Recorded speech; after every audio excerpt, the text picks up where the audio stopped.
Another lovely day, a beautiful day, yes, indeed. And I hope by now you are bouncing back. If not, please take faith and believe you will bounce back. So I want to welcome you in this new podcast today. And I want to tell you to tell others to subscribe. And please keep sharing because Coaching for Impact is actually here to give you a life of happiness. So welcome to today's session. My name is Nadini Ocheng, and I'm with my fellow podcaster here. Newton Ciela, it's always a pleasure to be here. Yeah, lovely. And today, now, because the other time we talked about bouncing back, today we are talking about halftime, taking a halftime. All right, Newton, halftime. That's a very interesting topic. We talk about halftime because most Kenyans, like most Africans, love football. And they know that when you have a 90-minute game at exactly 45 minutes, you stop, you go and take a pit stop. But what about life? Do we ever actually consider that life gives you an opportunity to also get to that point where you take a pit stop, where you get to evaluate whether everything is working, whether you need to do an oil check, you need to do your brake pads, you need to check everything. Otherwise, you're just mileage. You're going. Yes, you could be going and the car is going to break down in a couple of months down the line. That's true. Yeah, so I really like that topic of halftime. I think it's a very important point in everybody's life. And maybe we should also be preparing with just as much rigor as energy as we do everything else in life. You know, we do a media strategy review, we do a P&L for businesses. Why don't we do a halftime pit stop for life? I think it's because people love routines. And routines, at times, they could be good, but they could be bad also. I myself personally, I'm a person of routine. I can tell you, I always wake up. I normally don't let Askari wash the car. I love doing it myself. So at 5 a.m., I'm always washing the car. And if I don't do it, I feel like something is missing in my life. Now, a routine can be good, but a routine can also be very dangerous. Because if you now get into a cycle of doing things just because you're doing them without taking a stop to look back and see actually if you're making a good progress, then it becomes a dangerous routine, Newton. So today, even as we talk about this pit stop that you have to take, because you need to check your oil leak, you need to check your tires. I think, Newton, is important for people to understand why life needs that. No, I think that's very true. And usually when you talk about people who need to sharpen. If you remember, I think there's this topic from the 7 Habits, and there are those 4 key pillars that we talk about. And you know, one of them is just in terms of your physical being, your spiritual being, your service, your mental being. And I feel like when we talk about life at that point of the pit stop, what you're asking yourself is, where do I stand in all this? So physically, am I fit? Do I need to check, for example, in terms of my annual medical? Is there something I should be concerned about? Is there a conversation I should have with my medical provider? But also equally, I think it's important to take a pit stop and ask yourself, from a spiritual perspective, where do I sit? Am I actually growing? Am I degrowing? Am I stagnating? And I think also there's another aspect that we talk about, which is mind. You know, how are you expanding yourself? Are you learning new skills? Are you continuously updating yourself? So I think there are a couple of areas that are important when it comes to life's pit stop. But what is most important is to say that I'm exactly at halftime. Usually people say it's at about the age of 40, plus or minus. But what really do I want to achieve in life? And am I happy with where I am so far? And I think if you don't find that you're actually ticking the things that you needed to do, maybe it's time for you to now go back into the garage and have certain things fixed in you. And that would be my thought. I don't know what you think, and I know that very many people, as you said, they tend to glide through. You see them celebrating their 38th, 39th, 40th birthday, and then, you know, people look forward, especially to 50, for example. But to me, I do consider that halftime as being just as critical, like everything else that you really want to do in life. That's true. What I've done lately is one of the habits I've picked along is having reflective times. Every evening, I set aside time where I just reflect on the day. And I want to share with the viewers that one of the most powerful things it has done to me is to actually be able to track on what I'm doing. Because when I think through my day, I'm able to evaluate myself emotionally. How did I react to that particular situation? Was it because there was something else lacking in the background, as you said, mentally? Because, you know, as you glide through life, one of the things I've seen, a friend of mine took a sabbatical. And I think we should encourage people out here. Sabbaticals should not only be It's in part church. of the pit stop. Yeah, Yes. yes. It's a pit stop. Now, a friend of mine took a sabbatical, and actually he realized that his health was going down. But because of the adrenaline of running through life and doing stuff, he had not actually taken time to realize that his health needed attention. So when he came back, he told me that I think I've learned that every other 4 or 5 years, I need that sabbatical to evaluate my life. And I think I want to tell my viewers that when you do self-reflection, it helps you, number one, to trace your time. Because, you know, time is essential. Now, most of the times, when you're not tracing it, actually, it means that actually you're just going through the day. And actually, you would be earning from not giving at all. So you're just going through cycles, no output, but you're receiving the pay. So you're actually cheating the organization. One of the other things we talked about mental health, we've talked about emotionally, it being very important. Number 3, I want to add relationships. Relationships are so crucial in life, and I think people underestimate that we are social beings. Now, the reality is that these half times help you to evaluate your relationships. You could be a sinking marriage. It could be lack of relationship to your children. Now, when you take these pit stops, they help you. COVID, actually, you realize the generations that are coming, these younger generations, have found a way that they communicate more to you and want you to speak to them and clarify things because of COVID-19, because it forced parents to be in. It forced them now to talk to their children.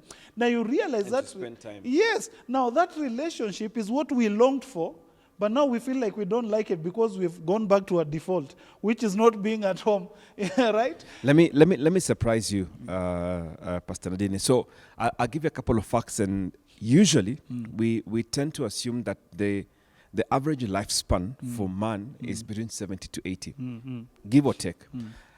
You'd be surprised that statistically in Kenya, as of 2023, the lifespan of a Kenyan is 67.7 years. Oh my goodness, And you didn't know you're that. making me do calculation.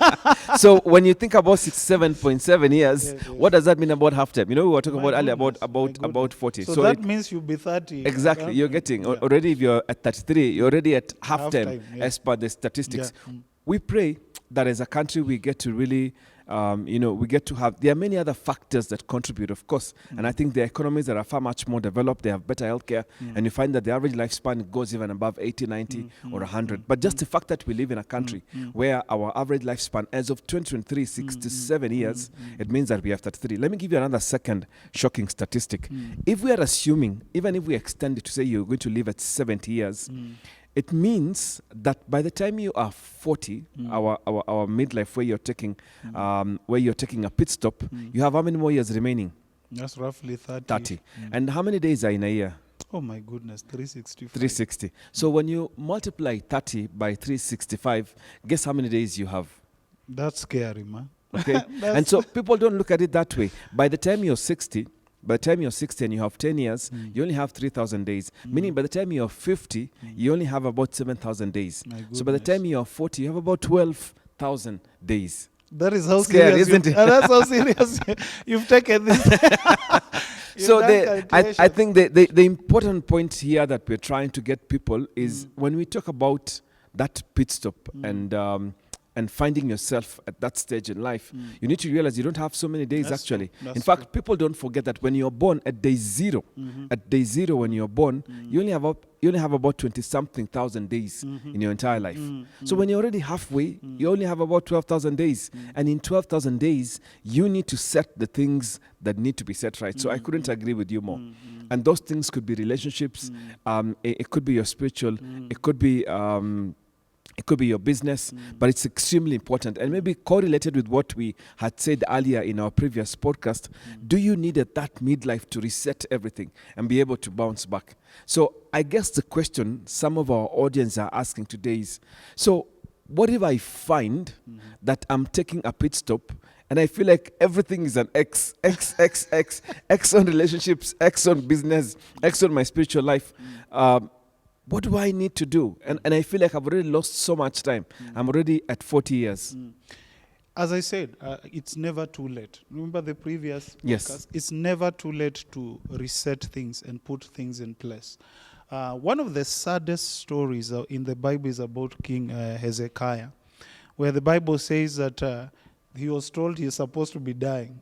So he pleads and reminds God that I've been so faithful to you. Then God says, give this guy 15 more years. And actually, the Bible records they were the worst years of King Hezekiah. He became worse. And one of the saddest quotes in that portion of his 15 years is when the prophet comes and tells him that there's going to be punishment because of now his bad way of leadership and behavior. And he asks the prophet, is this prophecy going to happen within my time, or is it after I've gone? And then he's told it's after you're going. That's okay. That's a worst case scenario. I think for me, self-condemnation does not lead to any change. One of the things for me I feel our viewers must take in mind is that every opportunity you get gives you a chance to reset and put things in place. Now, look at it this way.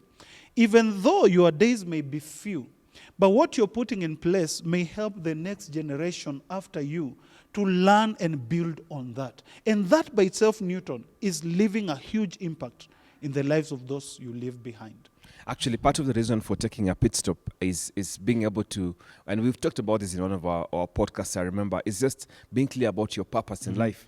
Because if you're going to live life and end up to be a statistic, I keep reminding people that nobody will remember that you existed. So what is it that you want to be remembered for? And so taking the pit stop also means that you're just trying to clarify your head and your mind so that you're in a much more better position. And that's why we're talking about this halftime in life. A lot of our audience, I'm cognizant, for example, might be a younger generation. We are told, again, coming back to statistics, that 75% of the population in Kenya today are below 33 years. Yeah. So I can imagine that if we look at our kids, they are in their teenage, for example, and probably nearing towards getting to their early 20s, and they're wondering, what are you telling me? I mean, 40 is like so far, it's like so far away. What would you tell the young person today that is probably 16, 17, 18, 19, getting 20 or starting campus that they need to consider when they are thinking that actually, by the way, in 20 years' time, I'll also be doing my pit stop? What would you advise them?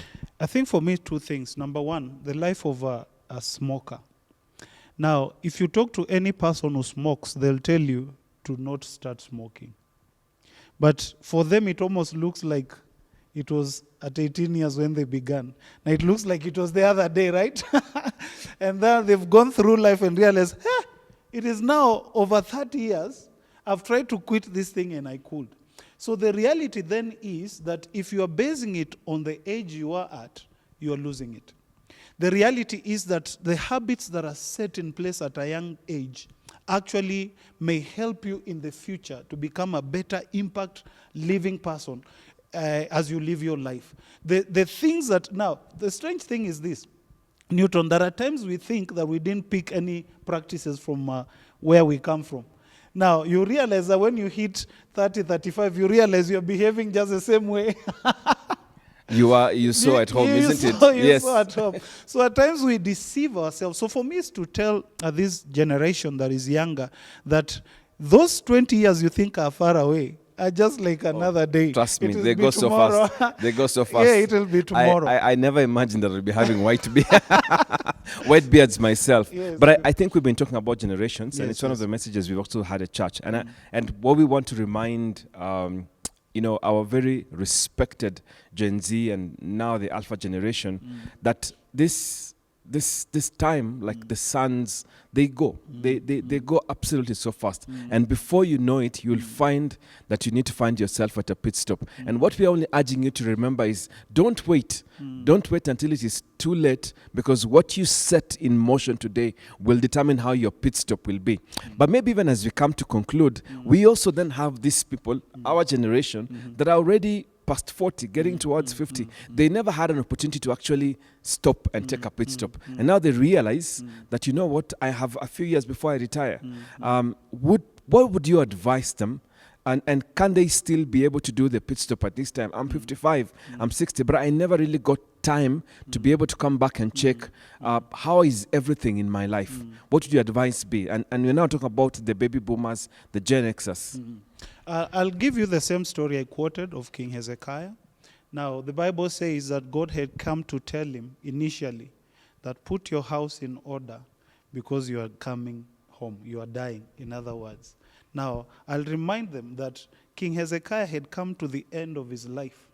But yet God was gracious enough to come tell him, put your house in order. In other words, take a pit stop, readjust, realign, and put certain things in place, right? So I want to tell them right there that it is this time. If you feel that your life is gone by, this is the time you have. Please take a stop, put things in place.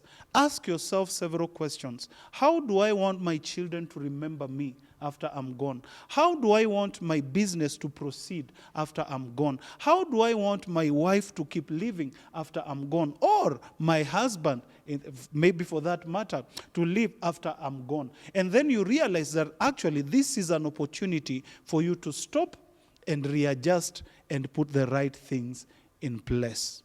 The point is, it's never too late for you to take a pit stop. We are not saying that you need to wait until you're 40. You could be 35. We have seen that the average lifespan for Kenya is actually much more smaller. You could be 40, you could be 45, you could be 50, you could be 60. What we are urging you today in our podcast is take time to have that pit stop. Is everything aligned as you would want it to be? And are you closer to what you feel is your goal? Are you happy with what you've been able to achieve? We hope that that message resounds with you. We continue to challenge you to be able to share, to be able to discuss and engage. Please feel free to reach out if you'd like to ask any questions, and we'd be happy to be able to get back to you. Mine is to say thank you so much for joining in again today, and we hope that we'll get to see you again next time. Yeah. It is never too late until you choose to make it to be late. So as we have shared again, please keep sharing. It is wonderful to have had you today. Please, I'm looking forward to see you next time. Good time.